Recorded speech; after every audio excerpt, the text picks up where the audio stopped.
नमस्कार, जनहित में आपका स्वागत है। मैं हूं वारिश अजहर आपके साथ। जनहित में आज हम बात करेंगे टॉर्च में इलाज, कहीं ठेले पर लाश।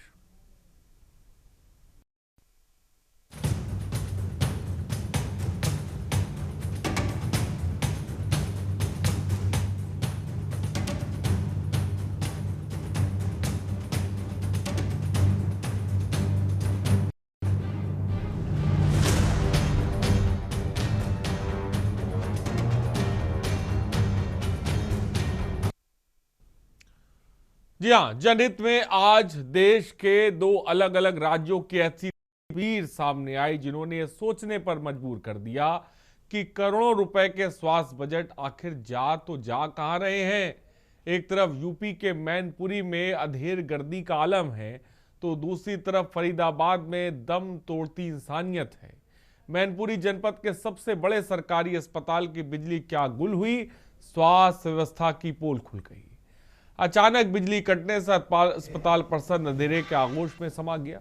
चौंकाने वाली बात यह रही कि करोड़ों का बजट डकारने वाले इस अस्पताल के ओटी और वार्ड के इन्वर्टर भी जवाब दे चुके। डॉक्टरों को मोबाइल की टॉर्च जलाकर मरीजों का इलाज करना पड़ रहा है। ये तस्वीरें आप देख सकते हैं। वीडियो वायरल होने के बाद ये सवाल उठ रहा है। वहीं दूसरी तरफ एक तस्वीर फरीदाबाद की देखने को मिली। फरीदाबाद में बीके सिविल अस्पताल से आई तस्वीर ने सामूहिक चेतना को झंझोर के रख दिया। यहाँ एक 35 वर्षीय टीबी मरीज की मौत के बाद वे मानवता को शर्मसार करने वाला तस्वीर देखने के लिए मिली, जहां 7 किलोमीटर एक आप देख सकते हैं परिवार का शख्स जो है वो अपने परिवार के शव को लेकर जा रहा है। मृतका के पति गुनगुन की सारी जमा पूंजी पत्नी के इलाज में खत्म हो गई थी। जब पत्नी ने दम तोड़ा तो अस्पताल से घर की 7 किलोमीटर की दूरी तय करने के लिए एक शव वाहन तक नसीब नहीं हुआ। सरकारी एम्बुलेंस नहीं मिली और प्राइवेट एम्बुलेंस के पैसे नहीं थे। थक हार कर लाचार पति अपनी पत्नी के शव को कचरा ढोने वाले ठेले पर लाद कर ले जाने को मजबूर हुआ। और ये पूरा का पूरा जो सिस्टम है ये मूक दर्शक बना रहा। दो तस्वीरें हैरान करने वाली। एक तस्वीर जो हम आपको दिखा रहे हैं ये मैनपुरी की तस्वीर है। मैनपुरी की तस्वीर है जहां पर जो इलाज हो रहा है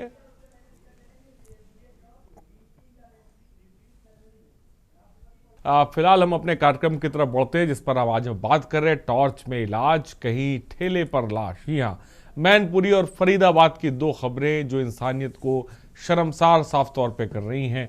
आप ये तस्वीरें देख सकते हैं जहां पर किस तरह से बैकअप नहीं है मैनपुरी के अस्पताल में, और ये बड़ा सरकारी अस्पताल है जिसमें टॉर्च की रोशनी में इलाज किया जा रहा है। और एक तस्वीर हम आपको जो दिखाएंगे वो फरीदाबाद की तस्वीर है जहां पर आप देखिए कि एक एम्बुलेंस नहीं मिलती है और ठेले पे शव लेकर 7 किलोमीटर जाना पड़ता है। एक अदद एम्बुलेंस नहीं मिलती। ये सिस्टम की दो तस्वीरें हैं और इन सब के बीच हम आपको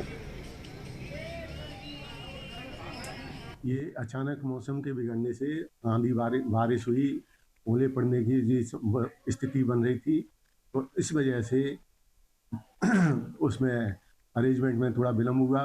के लिए तुरंत जनरेटर स्टार्ट करवाया गया, चालू करवाया गया, व्यवस्था सुचारू रूप चलाने के लिए।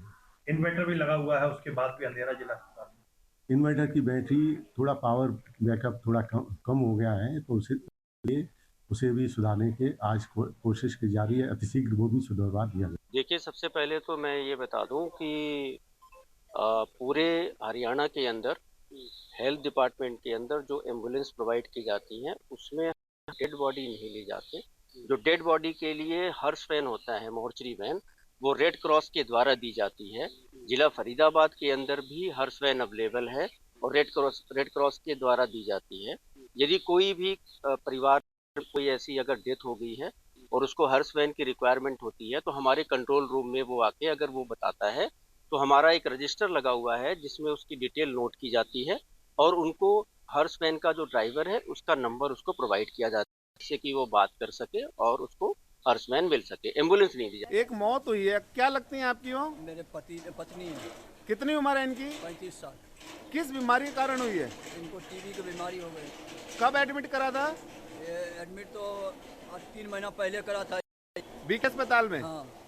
तो फिर यहाँ से घर ले गए, घर से फिर लेकर आए, एडमिट करे, फिर 70गंज ले गए, मेहरौली ले गए। मतलब कई जगह घूमे हो जब यहाँ वापस लाए हो? हाँ, प्राइवेट फिलहाल ले इनकी गए। मौत हो गई है, तो एम्बुलेंस में क्यों नहीं लेके जा रहे हो इसे? अब पता है एम्बुलेंस दे ही नहीं रहे, पैसा नहीं है हमारे पास। नहीं, सरकारी एम्बुलेंस फ्री में होती है। नहीं दे रहे हैं। नहीं दे रहे हैं तो पैसे लगाइए, 500-700 रुपए लेंगे, ले जाइए। 500-700 हम नहीं जाएंगे, पूछिए। तो आपने सुना, ये दो तस्वीरें देखी, सिस्टम कैसा हो गया। ये खबरें कोई पहली बार नहीं हम दिखा रहे, लगातार ऐसी खबरें आती हैं और आज फिर खबरें आई और हमने आपको दिखाया।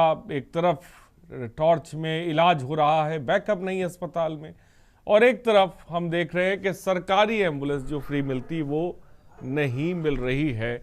7 किलोमीटर तक वो ठेले पर अपनी पत्नी को लेकर जा रहा है। दो तस्वीरें इंसानियत को शर्मसार करती हैं और मैनपुरी से लेकर फरीदाबाद तक जो इंसानियत शर्मसार हो रही है वो तस्वीरें भी बयां करती हैं। और आखिर ये तस्वीरें कब सुधरेंगी, कब बदलेंगी, कैसे इन पर रोक लगेगी, किस पर गाज गिरेगी, ये अपने आप में सवाल है। तमाम गेस्ट हमारे साथ जुड़ रहे हैं। डॉक्टर AK शुक्ला पूर्व CMO है हमारे साथ हैं, स्वागत है आपका AK शुक्ला जी। अविरल मलिक BJP के प्रवक्ता हमारे साथ है, बहुत बहुत स्वागत है अविरल जी आपका। हैदर अली समाजवादी पार्टी के नेता है, बहुत बहुत स्वागत है। अपर्णा दुबे सोशल एक्टिविस्ट हमारे साथ है, अपर्णा दुबे बहुत बहुत स्वागत है आपका।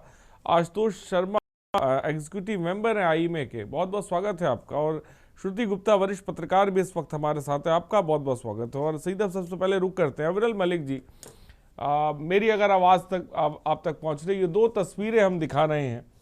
एक तस्वीर मैनपुरी की, जहां पर एक तरफ हम देखते हैं कि बड़ा बजट स्वास्थ्य विभाग को लेकर जारी होता है, वहीं दूसरी तरफ हम मैनपुरी में देख रहे हैं कि एक बड़ा अस्पताल, सरकारी अस्पताल, वहां पर बैकअप तक नहीं है।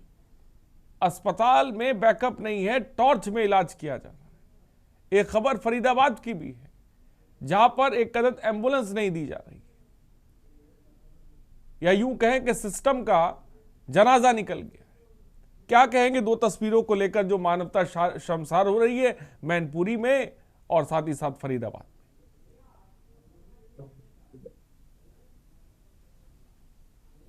हाँ अविरल जी, मेरी आवाज पहुंच रही है आप तक? जी बिल्कुल, अभी आ रही है आवाज। जी जी जी, मेरा सवाल अगर आप तक पहुंचा हो या मैं दोहरा दूं, या खबर आपको पता है, इन दो तस्वीरों को लेकर आप क्या कहेंगे, जहां पर मैनपुरी से लेकर फरीदाबाद तक जो इंसानियत शर्मसार हो रही है, सिस्टम का जो जनाजा निकला हुआ है, जो एक अदद एम्बुलेंस नहीं दे पा रहा है, इलाज नहीं हो पा रहा है? जी नहीं, बिल्कुल निश्चित रूप से देखिए दुखद है, इसमें किसी रूप में दो राय नहीं है। और जहां तक ये मैनपुरी का ये चित्र जो सामने चल रहा है अस्पताल का, मैं समझता हूँ बेहद दुखद है। और जहां तक विषय एक तरीके से इस प्रकार की घटनाओं की किस प्रकार से इसमें कमी आए और किस तरीके से हेल्थ सेक्टर का विकास हो, इसके लिए पूर्ण रूप से हमारी सरकार प्रतिबद्ध है, निरंतर लगी हुई है। उत्तर प्रदेश की सरकार निरंतर कार्य कर रही है, केंद्र सरकार निरंतर प्रयासरत है। और जहां तक विषय है इस प्रकार की घटनाओं का, तो ये बहुत ही दुखद है। और किसी प्रकार से अगर हॉस्पिटल्स की बात कर ली जाए, अस्पतालों की बात कर ली जाए, तो किसी प्रकार लेकिन अविरल जी, इस तरह की तस्वीरें, मानना है इस तरह की तस्वीरें नहीं रुकती हैं। आप पहली बार शायद कार्यक्रम में नहीं, लगातार कार्यक्रम में आते हैं, स्वास्थ्य विभाग को लेकर, समस्याओं को लेकर हम जनहित में मुद्दे उठाते हैं और हर बार एक खबर होती है। क्या सही तरीके से जमीनी स्तर पर रिपोर्ट निकाली ले रहे हैं? क्या जान नहीं रहे हैं कि सरकारी अस्पतालों में व्यवस्थाएं कैसी हैं? पूरा का पूरा महकमा है, सरकार है, एडमिनिस्ट्रेशन है, अधिकारी हैं, आखिर ये क्या कर रहे हैं? क्या अस्पतालों में झांक के नहीं देखते कि वहां पर तस्वीर क्या है? क्या सिर्फ अपने कमरों में बैठे रहेंगे? बिल्कुल बिल्कुल, देखिए जहाँ की चर्चा हो रही है, आपके टीवी चैनल ने चर्चा रखी है, जहाँ की फोटो आई है, तो निश्चित रूप से यहाँ तो कमी रही है अधिकारियों के द्वारा। जिन भी अधिकारियों और कर्मचारियों की लापरवाही है, उनके ऊपर कठोरतम कार्रवाई की जाएगी। जांच के पश्चात जांच की जाएगी, विभागीय जांच के आधार पर स्पष्ट हो पाएगा कि कौन लोग इसमें दोषी हैं, कौन लोग इसमें शामिल हैं। और जो भी लोग इसमें शामिल होंगे उनके ऊपर उनके विरुद्ध एक्शन लिया जाएगा। एक्शन निरंतर लिया जाता है, हर विभाग में उत्तर प्रदेश में निरंतर एक्शन लिया जा रहा है। और किस तरीके से हर विभाग में सही तरीके से कामकाज चले, जनता की लेकिन वो एक्शन का आपको लगता है, वो एक्शन का आपको लगता है डर है? और जिस जांच की आंच की बात कर रही है, वो आंच हमें लगता है कई जगह तक पहुंच नहीं पाती। अगर वो आंच पहुंच रही होती तो शायद वो डर होता, वो खौफ होता। लेकिन वो डर खौफ आपको लगता है कि नजर आता है इस सिस्टम में? अविरल जी, देखिए जहां तक विषय एक तरीके से खौफ का और डर का, तो मैं सोचता हूँ जहां तक डर का विषय है, तो हमारा दायित्व है कठोरतम कार्रवाई करना।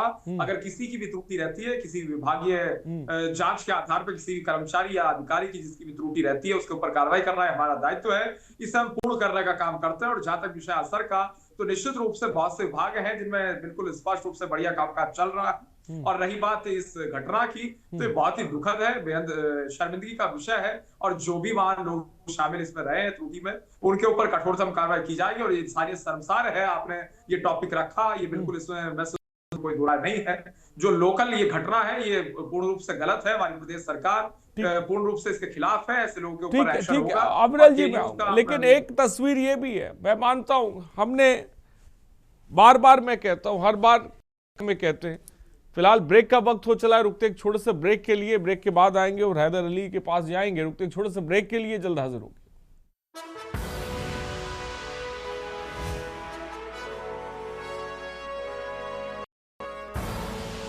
आप देख रहे हैं के न्यूज, खबरों का।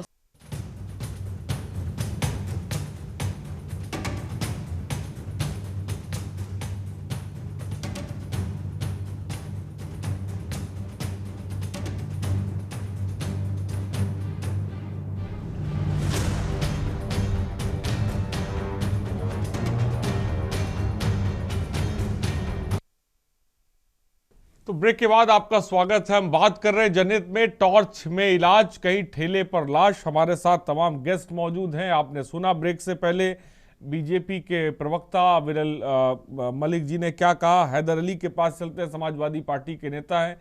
हैदर अली, किस तरीके से देखते हैं इस तस्वीरों को? हमने देखा है, जांच की बात कही जाती, जांच की बात कही जाएगी, कार्रवाई की बात कही जाएगी, सरकारें आएंगी, बदलेंगी, सिस्टम में अधिकारी बदलेंगे, लेकिन हम ये नहीं देखते हैं कि तस्वीरें आना रुक जाएं या बंद हो जाएं। आखिर क्यों?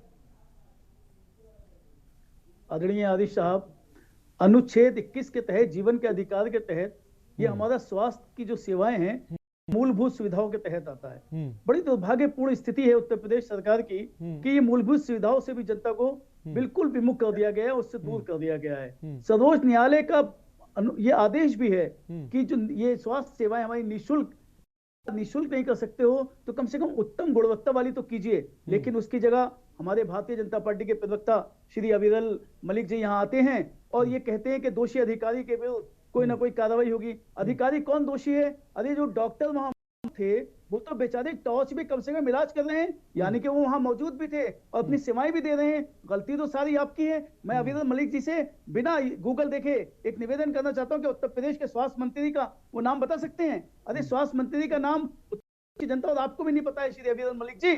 इसीलिए आज ये उत्तर प्रदेश की स्वास्थ्य सेवाओं का हाल हो रहा है कि ऐसे डूबते हुए जहाज में स्वास्थ्य सेवाएं तैर रही हैं कि बिल्कुल कब जनता के ऊपर ये पहाड़ बनकर टूटती हैं। कभी लाशें, कोरोना काल में हमने लाशें ठेलों पे, साइकिलों पर, रिक्शों पे लदे हुए देखी, लोगों के कंधों पे लदे हुए देखी। अब तो आपदा भी नहीं है, फिर आप है तो फिर गूगल में चेक करने लगे अविरल मलिक जी। कोई बात नहीं, कर सकते हैं, मेरी 10 से भी परमिशन है, क्योंकि मैं जानता हूं स्वास्थ्य मंत्री उत्तर प्रदेश को आप नहीं जानते होंगे, उनका नाम आप नहीं जानते होंगे। और जनता इसीलिए यही चीजों का जनता सजा भोग रही है कि आज जो जिसको ये मूलभूत सुविधाएं मिलना चाहिए थी, वो उन सुविधाओं से वंचित की जाती है। मैं आपके चैनल के माध्यम से स्पष्ट रूप से ये कहना चाहता हूं कि इसके जिम्मेदार जो स्वास्थ्य विभाग के मंत्री हैं, उनको इस्तीफा देना चाहिए। स्वर्गीय लाल बहादुर शास्त्री जी ने जरा सी घटना पे अपना दिया, आज ये इस्तीफों वाली परंपरा ही खत्म हो गई। ना कोई मांग रहा है, ना कोई दे रहा है। मैं मांग रहा हूं विपक्ष के तौर पर, स्वास्थ्य मंत्री को इस्तीफा देना चाहिए अपने, क्योंकि वो नाकाम है। ये नाकामी किसी डॉक्टर की नहीं है। मैं डॉक्टर के ऊपर जब उंगली उठाता, जब डॉक्टर वहां मौजूद नहीं होते, उनका इलाज ना करूं।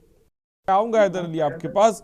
हमारे साथ वरिष्ठ पत्रकार श्रुति गुप्ता जी हैं। श्रुति, ये तस्वीर आपने देखी और जैसा कि मैंने कहा भी, पक्ष विपक्ष के अपने तर्क हैं, लेकिन एक सामने मार्मिक और दिल को दहला देने वाली खबर है जो इंसानियत को शर्मसार करती है। और मेरा सवाल वही है, नहीं बदली तो तस्वीर नहीं बदली, सरकारें बदल गई, क्या कहेंगे आप? बिल्कुल, देखिए ये पहली तस्वीर नहीं है। अभी हाल में ही अगर आपने देखा होगा, उत्तर प्रदेश के अलग अलग जिलों से स्वास्थ्य सेवाओं को लेकर तस्वीरें आती रही हैं। अभी कुछ दिन पहले मीडिया में एक रिपोर्ट आई थी कि किसी अस्पताल में कुत्ते बेड पे लेटे हैं, चूहों ने जो वहाँ के मरीज का जीना दूभर कर दिया है। तो इस तरह की तस्वीरें आती रहती हैं लगातार। और अब यहाँ पर एक सबसे बड़ा सवाल है कि जिस तरह से जो हमारे कांग्रेस प्रवक्ता है उन्होंने ये बात बोली कि सरकार को इस्तीफा देना चाहिए। यहाँ पर एक सबसे बड़ी बात है कि जिम्मेदारी और जिम्मेदार दोनों में अंतर है कि जिम्मेदारी किसकी और जिम्मेदार कौन है। सरकार की लिहाजा जिम्मेदारी है, लेकिन इस समय जिम्मेदार कौन है? क्योंकि जो सरकार की योजनाएं होती है वो इम्प्लीमेंट होती है, लेकिन वो किस हद तक क्षेत्र में और अस्पतालों तक इम्प्लीमेंट हो पाती है, ये बड़ा एक सवाल है। क्योंकि इसमें आप सीधे तौर पे ये नहीं कह सकते हैं कि सरकार ही जिम्मेदार है। उन योजनाओं का वहां तक कितना असर पड़ रहा है और जो संबंधित अधिकारी हैं वो उस योजनाओं को कितना क्षेत्र में इम्प्लीमेंट कर रहे हैं, ये तमाम चीजें हैं। हालांकि अगर मैं बताऊं बतौर पत्रकार के तौर पे, तो जो सूबे के अगर स्वास्थ्य मंत्री की बात करें ब्रजेश पाठक, वो लगातार इस बात को बोलते आए हैं कि प्रदेश में स्वास्थ्य सेवाओं को बेहतर करने के लिए सरकार लगातार अग्रसर है। वो कई बड़े फैसले ले रही है, कई बड़ी बड़ी योजनाओं को ला रही है। तो ये सरकार का जो पॉइंट ऑफ व्यू है वो रहा।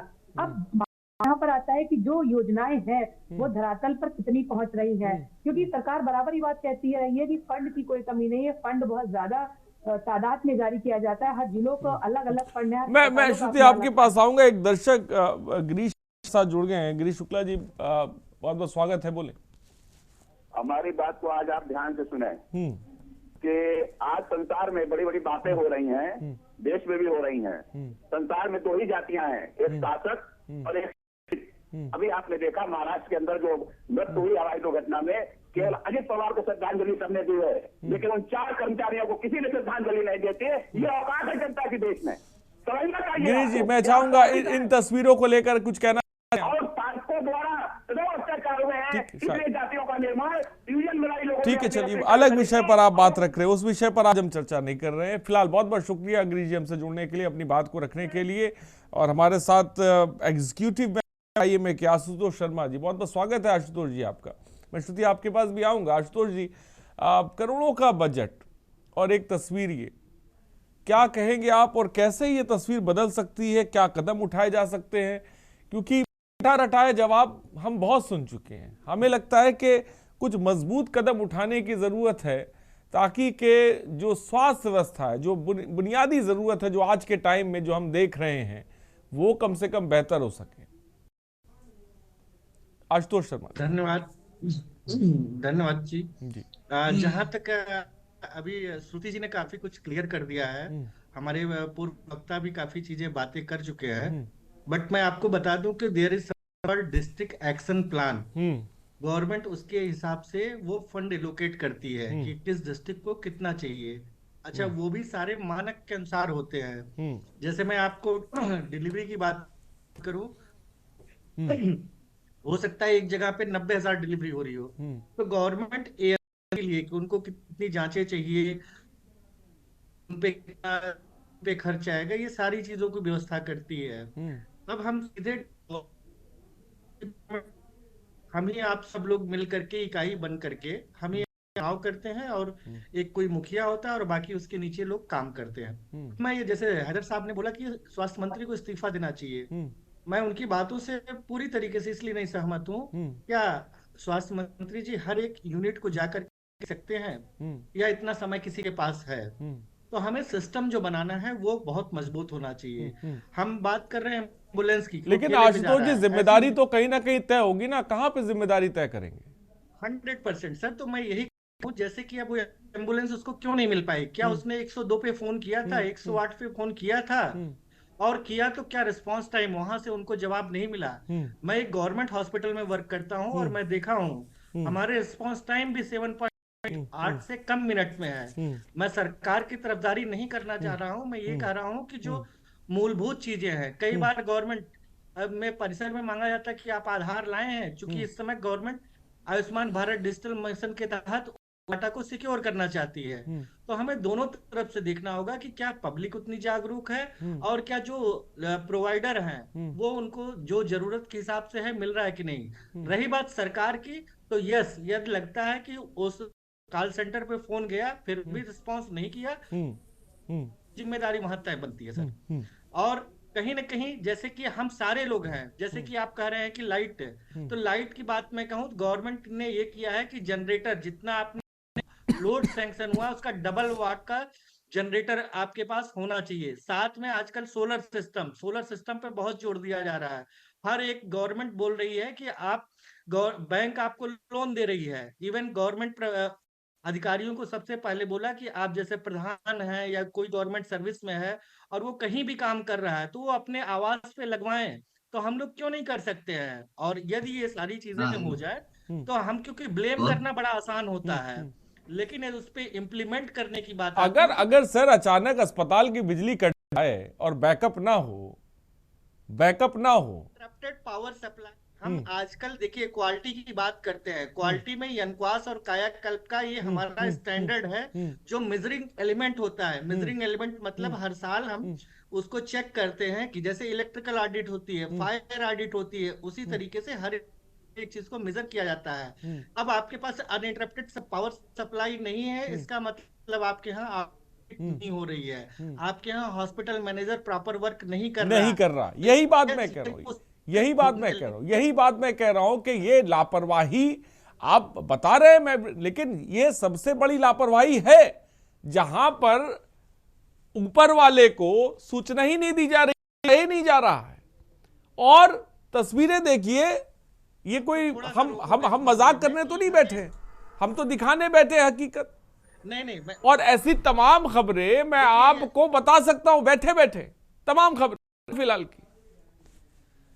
और हर जगह पर एक तरफ तो हमने बयान सुनते हैं कि अस्पतालों में कैमरे लगे हुए हैं और तमाम स्वास्थ्य को लेकर बड़े बड़े बयान हैं, और दूसरी तरफ हम हकीकत और अधिकारियों को जो जिम्मेदारी दी गई है उससे गवर्नमेंट चेक करती है। जैसे कि है, मैं अप्रैन नहीं पहना हूँ तो 8:30 बजे लखनऊ से फोन आ जाता है, डॉक्टर साहब आपने अप्रैन नहीं पहने हैं, आप ओपीडी में नहीं बैठे हैं, यहाँ पे नहीं रखा गया है, स्ट्रेचर नहीं रखा गया है। लेकिन मैं कहता हूँ सर, एक जैसे कि इतनी बड़ा सिस्टम है, उस सिस्टम का हर व्यक्ति अपने आप जिम्मेदारी यदि तय करे और अपने आप जिम्मेदारी, ठीक है, अपने आप ही सब कुछ तय करना है तो सर इतना सिस्टम बनाने की फिर जरूरत क्या है? अगर मैं ठीक है, हैदर अली जवाब दे, फिर मैं उनके पास आता हूं जल्दी से। सोशल एक्टिविस्ट हमारे साथ है, पूर्व सीएमओ भी हमारे साथ है, जल्दी से काउंटर हैदर अली। आदरणीय आशुतोष शर्मा जी की बातों से मुझे ऐसा प्रतीत हुआ कि वो भी उसी बात पर चल पड़े हैं कि कमजोर का गला दबा दो। आशुतोष शर्मा जी ने कहा है कि सारा बदन है जख्मों से भरा हुआ, दर्द भी बेचैन है, कहां से उठूं मैं। तो आज उत्तर प्रदेश की शासन तंत्र की ये स्थिति हो गई है कि हर पूरे जिस्म में छेद है, दर्द को पता नहीं चल रहा है कहां से निकले। अभी एंकर महोदय ने बताया और पूरा उत्तर प्रदेश देख रहा है कि अस्पतालों की क्या दुर्दशा बनी हुई है। लेकिन आपकी जो सोच है, सजा देने के लिए अस्पताल का ही कोई कमजोर मजलूम कर्मचारी ढूंढा जाए, लेकिन जो उसके रिस्पॉन्सिबल पर्सन है उन तक आपकी आवाज नहीं पहुंच रही है। मुझे अफसोस हो रहा है आशुतोष शर्मा जी। हमारे नेता स्वर्गीय मुलायम सिंह यादव जी कहते थे, चलिए ठीक है, आज गरीब होना अभिशाप बन गया है। हम सियासत से इतर होकर जनहित का ये मुद्दा है। बिल्कुल, मैं जनहित की बात कर रहा हूं। हाँ ठीक है, मैं आज की स्थिति में, हाँ बोलिए जल्दी से अपनी बात को पूरा। में गरीब होना एक पाप बन गया है, अभिशाप बन गया है। चलिए ठीक है हैदर अली बात आ गई, मैं आऊंगा। सोशल एक्टिविस्ट हमारे साथ है अपर्णा दुबे, जल्दी से उनकी प्रतिक्रिया आ जाए। अपर्णा दुबे जी, आप क्या कहेंगी? अभी बहुत कुछ शर्मा जी ने कहा, श्रुति जी ने कहा, और हर कोई आम जनता के बारे में कोई बात नहीं कर रहा है, कारणों पे कोई नहीं जाता कि क्या कारण है। सरकार का वही बात है कि हर जगह हमारे ब्रजेश पाठक जी जो स्वास्थ्य मंत्री हैं नहीं खड़े होंगे, उन्होंने अपनी लाइन बना रखी है, सीएमओ है, डॉक्टर्स हैं, सबकी नर्स हैं, सबकी अपनी अपनी ड्यूटी और सबको करना चाहिए। वही बात आती है कि लोग अपना काम नहीं कर रहे। लेकिन जैसा कि शर्मा जी ने कहा कि इतना अच्छा काम कर रहे हैं, अगर ड्यूटी कोई नहीं सही तरह से निभाएगा तो किसकी जिम्मेदारी होगी? ड्यूटी अगर कोई सही तरीके से नहीं निभाएगा तो किसकी जिम्मेदारी? किसी ना किसी की जिम्मेदारी तो तय करनी पड़ेगी। आप ही बताइए किसकी तय करें? लेती है, अगर किसी भी गलती पे कहीं से भी कंट्रोलिंग एक्शन नहीं लिया जाता है तो वो गलतियां बार बार होंगी, हर बार होंगी, और हम सिर्फ चैनलों पे बैठ के बातें करेंगे और कोई रिजल्ट नहीं होगा। दैट्स इट, यही होगा। ये डॉक्टर है, आपको अपने नीचे स्टाफ के लिए इस तस्वीर को लेकर डॉक्टर जो हम देख रहे हैं कि टॉर्च में इलाज चल रहा है जी, अधिकारियों को क्या पता नहीं होगा जो ऊपर के लोग बैठे हैं? क्या उन्हें पता नहीं हॉस्पिटल में बैकअप नहीं है? इसको लेकर सूचित कहीं करना चाहिए। हाँ, बड़े सरकारी संस्थान जो भी होते हैं, हॉस्पिटल के अलावा जो भी चीजें होती हैं, हर जगह बैकअप प्लान होते हैं, हर डिपार्टमेंट होता है। किसी की ड्यूटी होगी दवाई से संबंधित, किसी की स्वच्छता से संबंधित, किसी की लाइट से संबंधित, तो वो व्यक्ति अपनी ड्यूटी क्यों नहीं निभा रहा है, उस पर एक्शन लेना चाहिए ना। कि कौन लाइट लेगा? गई तो गई कैसे, कौन ये लेगा? कैसे हुआ, इस बात पे जाके फोकस करना चाहिए, ना कि इस यही बात पे कौन कि लेगा? इतना- एक्शन कौन लेगा? ये जो बड़े अधिकारी हैं, जो बड़े डॉक्टर्स हैं, उनकी उनको पता जिम्मेदारी नहीं है, उनको पता नहीं, अब कौन लेगा? तो फिर उनको भी सस्पेंड कर देना चाहिए, अगर उन्हें अपनी ड्यूटी सस्पेंड कौन करेगा? नहीं पता है कि उनके क्या कर्तव्य हैं, जिस जगह सस्पेंड पे- कौन करेगा मैडम? सस्पेंड कौन करेगा? सस्पेंड करेगा जो उसके ऊपर का अधिकारी होगा, वो उसको सस्पेंड करेगा। जो एक क्रम है हमारा, उसको भी यहाँ पे नहीं पता है, उसको भी नहीं पता है। जब किसी को कुछ पता ही नहीं है तो कर क्या रहे हो? जैसे और यही वजह है कि ये वायरल वीडियो को, मैडम यही वजह है, अपर्णा दुबे जी, यही वजह है कि इस वायरल वीडियो को हमें दिखाना पड़ रहा है, हमें दिखाना पड़ रहा है। खराब कर दिया ये जो वीडियो, ये छेद बने कहाँ से, इस पे कोई बात नहीं है। आज हम एक चीज मैं माजरत चाहूंगा, देखिए अपर्णा दुबे जी, मैं माजरत चाहूंगा, ये हंसने का विषय नहीं, प्लीज, ये हंसने का विषय नहीं, कोई भी ना हंसे, मैं बिल्कुल चाहूंगा, ये बहुत सीरियस है। अगर इस जगह हमारे परिवार का कोई सदस्य होगा तो शायद हम सोच नहीं सकते। हाँ, मुद्दों पे बात करते हैं और बाकी चैनलों के पास बहुत सारी चीजें हैं। ऐसे मुद्दों को कोई बड़ा ही नहीं समझ रहा है, ऐसे मुद्दों पे कोई बात नहीं करना चाह रहा है, और चैनलों के पास बहुत सारे मुद्दे हैं बात करने के लिए। आपका मैं धन्यवाद करती हूँ। जी जी, शुक्रिया। ये हम कोशिश करते हैं, कि ऐसे मुद्दे कम से कम लेकर आए, और ये तस्वीर कम से कम गरीबों की, हाँ, बड़े बड़े मुद्दे लोग ले रहे हैं, बड़ी बड़ी चीजें हो रही हैं, और जगह छोटे छोटे आम मुद्दों पे तो बात ही नहीं होती। हाँ, एक और अधिकारी हमारे साथ, मैं चाहूंगा उनकी भी प्रतिक्रिया आज। डॉक्टर ए के शुक्ला साहब, पूर्व सीएमओ है। डॉक्टर ए के शुक्ला जी, कैसे ये तस्वीर बदलेगी, मैं आपसे भी जानना चाहूंगा। तस्वीरें बहुत हैं, खबरें बहुत हैं, सुधार कैसे आ सकता है, मैं चाहूंगा आप बताइए। आवाज आ रही है? देखिए, मैं कहना चाहूंगा कि ये जो आइसोलेटेड घटना आपने दिखाई हॉस्पिटल की, कि टेलीफोन पर एम्बुलेंस नहीं मिली या टार्च की रोशनी में इलाज हो रहा है, तो इलाज बड़ा वाइड टर्म है, टार्च की रोशनी में इलाज हो रहा है। ये भी हो सकता है कि कोई सर्जरी हो रही हो, एकदम से बत्ती चली गई हो, कुछ लोगों ने अपना मोबाइल निकाल कर तत्काल कुछ करने की व्यवस्था की हो। और जो डॉक्टर शर्मा ने कहा, मैं आपको बताऊं कि ओटी और वार्ड के इन्वर्टर जवाब दे चुके हैं, और यही वजह है कि डॉक्टर को मोबाइल की टॉर्च में जलाकर मरीजों का इलाज करना पड़ रहा है। नहीं, ये अगर नहीं करना आपको पता है अगर बैकअप होता तो मुझे लगता है कि इतनी देर तक टॉर्च में इलाज ना होता। नहीं तो अस्पताल के किसी को आपने बुलाया नहीं, वो आके स्पष्ट करते हैं। मैं ये ए के शुक्ला साहब ये नहीं समझ पा रहा हूँ कि एक अगर कोई तस्वीर है उसको एक्सेप्ट करने में कोई बुराई क्या है। मैं ये नहीं कहता और तमाम डॉक्टर भ्रष्ट हैं, मैं पूरे महकमे को नहीं कह रहा हूं, मैं उनको कह रहा हूं कि जो वास्तव में लापरवाह, उनको कह रहा हूं। मैं पूरे पेशे को कभी नहीं कहता हूं। हर पेशे में ईमानदार लोग हैं, हर पेशे में भ्रष्ट लोग हैं, हर जगह ये है, हर जगह है। तादाद ऊपर नीचे हो सकती है, लेकिन हर जगह लोग मिलेंगे आपको, बहुत अच्छे डॉक्टर से, बहुत अच्छी तरह से।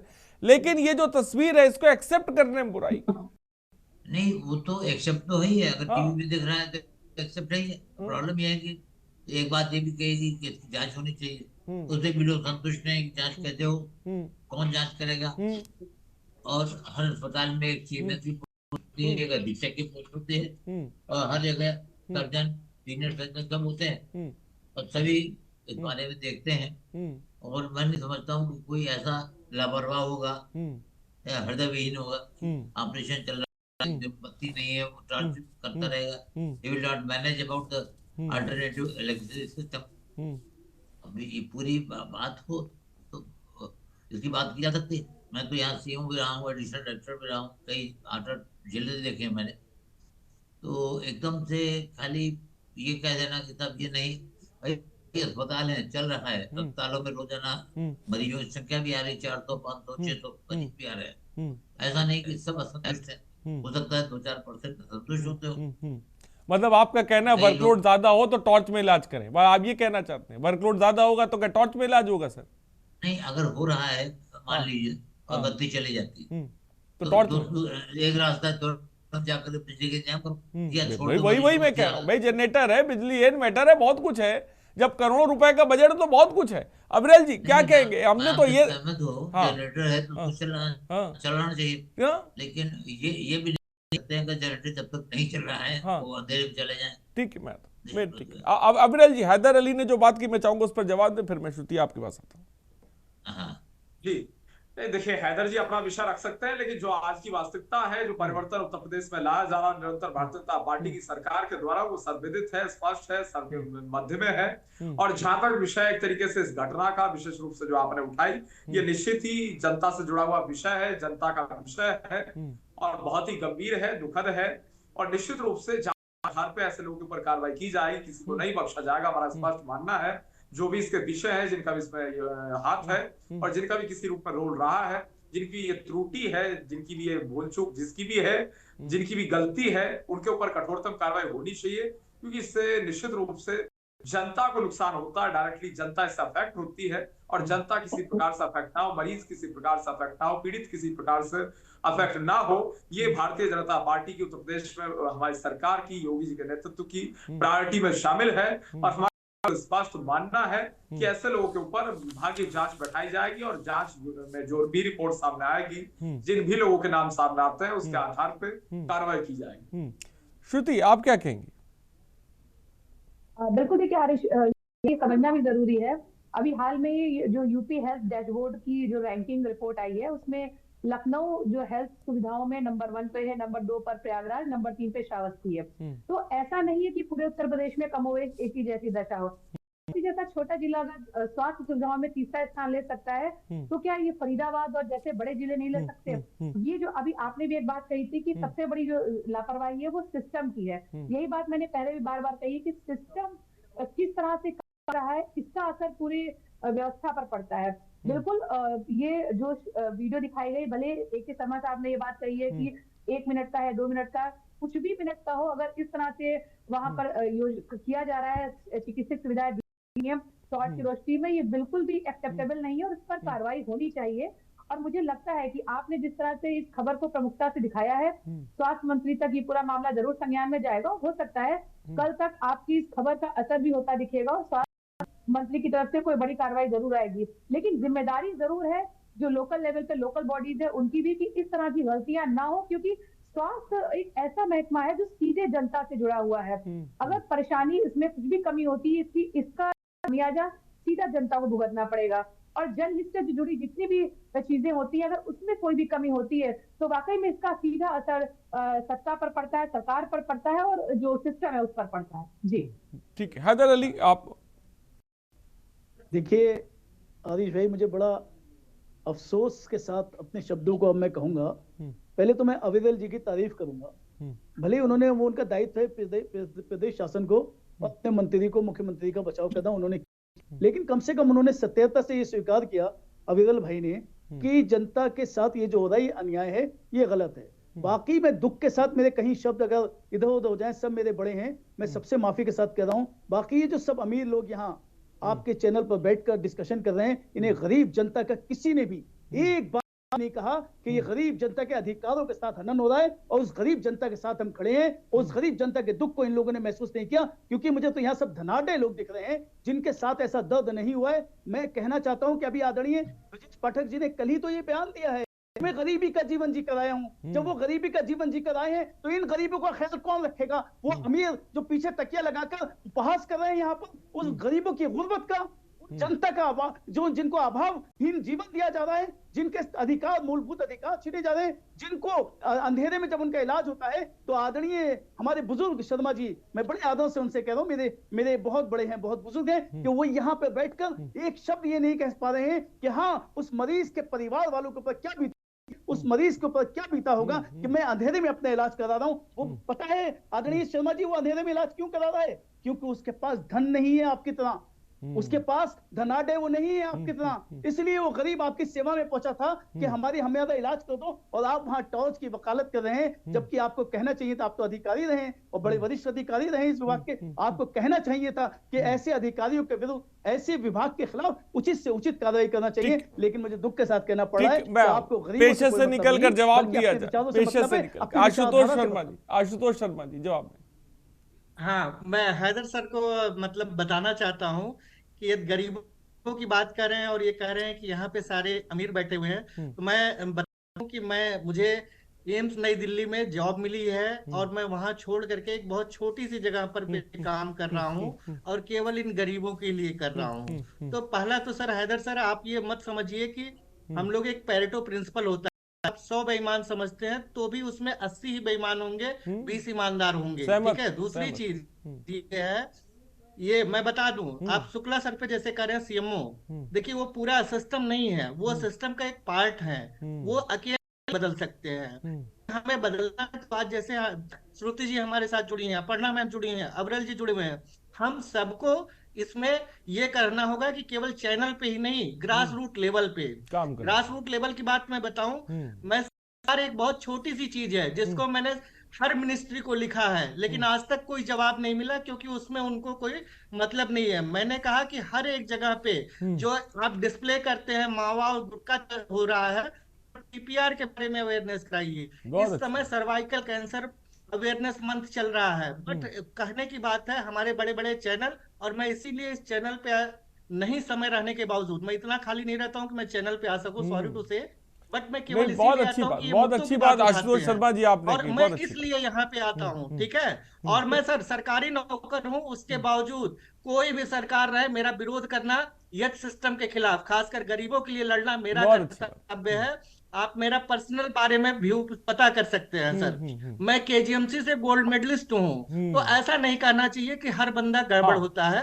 और इसी लिए मैंने बात यही कही थी, हर बंदा गलत नहीं होता है। और मैं उस चश्मे से भी, हमारा उद्देश्य सिर्फ यही है, जो बात बहुत अच्छी आशुतोष शर्मा जी ने कही कि किस तरह से जो एक आम आदमी है उसका जो हक है उसको मिलना चाहिए। मैं चाहूँगा फाइनल कमेंट जल्दी से इस पे दे दें हमारे साथ अपर्णा दुबे जी। अपर्णा दुबे जी, कैसे सुधरेगी ये तस्वीर? मैं चाहूँगा जल्दी से फाइनल कमेंट, फिर मैं AK शुक्ला जी के पास आता हूँ।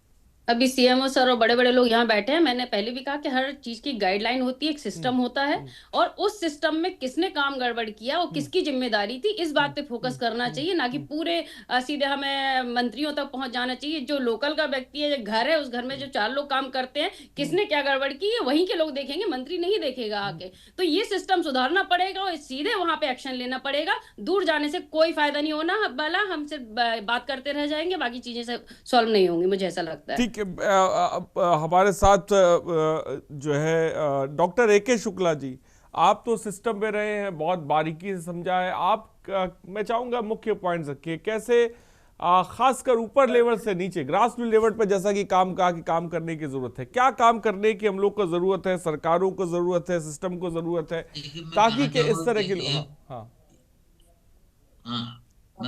कहना चाहूंगा कि जो आपकी व्यवस्थाएं हैं अस्पताल की, बिजली की है, पानी की है, या एयर कंडीशन वगैरह की है, या जो आपके ऑपरेशन थिएटर्स हैं, इनमें हमेशा एक अल्टरनेटिव व्यवस्था रखी जाती है, और अगर कुछ फेलियर होता है तो उसको तो चालू कर दीजिए। तो ये तो वास्तव में कमी ग्रास रूट लेवल की है, जो वहाँ पे आप इंचार्ज हैं, सर्जन हैं, CMS हैं या अधीक्षक हैं, वो अगर देखते हैं, रेगुलर वॉच करें कि सारी बत्तियां ठीक हैं, और एम्बुलेंस वगैरह टाइम से जा रही है नहीं जा रही, लागू देखें, लागू का परीक्षण करें, तो मैं समझता हूँ कि इस तरीके की परिस्थिति डेवलप नहीं होगी। ये तभी होती है जब उनके ऊपर सुपरविजन नहीं होता, और सुपरविजन रेगुलर होना चाहिए।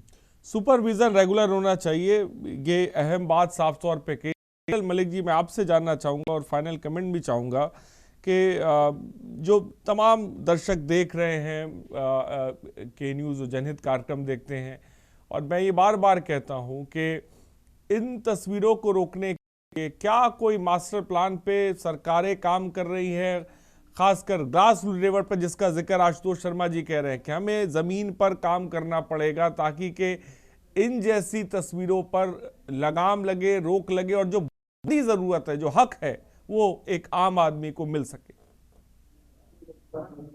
बिल्कुल निश्चित रूप से ग्रास रूट लेवल पे हमारी सरकार काम भी कर रही है, काम करना आवश्यक भी है, क्योंकि ये घटनाएं ग्रास रूट लेवल पे ही घटित होती है। राजधानी में राजधानी के इर्द गिर्द तो इस प्रकार की घटनाएं नहीं आती हैं, लेकिन जो ग्रास रूट लेवल पे जो घटनाएं आती हैं वो किस प्रकार से समाप्त हो, इसकी हम चिंता निरंतर करते रहे, भविष्य में करते रहेंगे। और स्वास्थ्य मंत्री जी के नेतृत्व में, ब्रजेश पाठक जी के नेतृत्व में, माननीय मुख्यमंत्री योगी आदित्यनाथ जी के मजबूती के साथ उत्तर प्रदेश की सरकार इस विषय पे ध्यान दे रही है कि किस तरीके से हेल्थ फैसिलिटीज इंक्रीज हो, स्वास्थ्य सुविधाएं बढ़ें, और किस प्रकार से एक तरीके से डिस्ट्रिक्ट हॉस्पिटल्स की बात हो, जिला चिकित्सालयों की बात हो या अन्य अस्पतालों की बात हो, उनमें एक तरीके से बढ़े, सुविधाओं में बढ़ोतरी। ठीक है श्रुति, फाइनल कमेंट कम शब्दों में। बिल्कुल, देखिए ये तो बात सही है कि जब तक कि सिस्टम पूरा ठीक नहीं होगा तब तक आगे कुछ भी चीजें सुधर नहीं सकती हैं। तो ग्रास रूट से जब चीजों को नहीं सुधारा जाएगा तब तक हम ऊपर वालों को हमेशा ही दोषारोपण करते रहेंगे। और देखिए, विपक्ष होने के नाते हैदर जी ने बहुत अच्छी भूमिका निभाई है आज के पूरे डिबेट में। उन्होंने अच्छी तरह सरकार को घेरा है, लेकिन सिर्फ कहना और विपक्ष की भूमिका में सिर्फ आरोप लगाना इतना ही काफी नहीं है, क्योंकि हैदर जी की बात को मैंने बहुत अच्छी तरह सुना है। जिम्मेदारी तो उनकी भी बनती है कि वो क्षेत्र में जाके विपक्ष को भी इस मामले को लेकर मैं मानता हूं कि सीरियस होने की जरूरत है, इन मुद्दों को उठाने की जरूरत है। और खासकर ये जो खबरें आती हैं, मैं मानता हूं कि सत्ता पक्ष और विपक्ष जो भी है और उनको इन मामलों को लेकर सामने आने। फिलहाल बहुत बहुत शुक्रिया, वक्त की थोड़ी सी कमी है। Doctor A K. शुक्ला जी, अविरल मलिक जी बहुत बहुत शुक्रिया, हैदर अली जी बहुत बहुत शुक्रिया, अपर्णा दुबे जी बहुत बहुत शुक्रिया, आशुतोष शर्मा जी बहुत बहुत शुक्रिया, श्रुति बहुत बहुत शुक्रिया आपका भी। तो टॉर्च पे इलाज है, कई ठेले पर लाशें, तस्वीर नहीं बदलती, सरकारें बदलती रहीं, लेकिन ये हकीकत और ये ज़मीनी जो तस्वीरें कैसे बदलेगी, क्या इस पर काम करने की ज़रूरत है, ये बड़ा सवाल है। सबसे बड़ी चीज़ ये है कि ज़मीनी स्तर पर सही रिपोर्ट लेना। जब तक अधिकारी सही रिपोर्ट नहीं देंगे, इस तरह की खबरें आना नहीं रुकेंगी। फिलहाल जनहित में तय बने रहिए हमारे साथ। नमस्कार।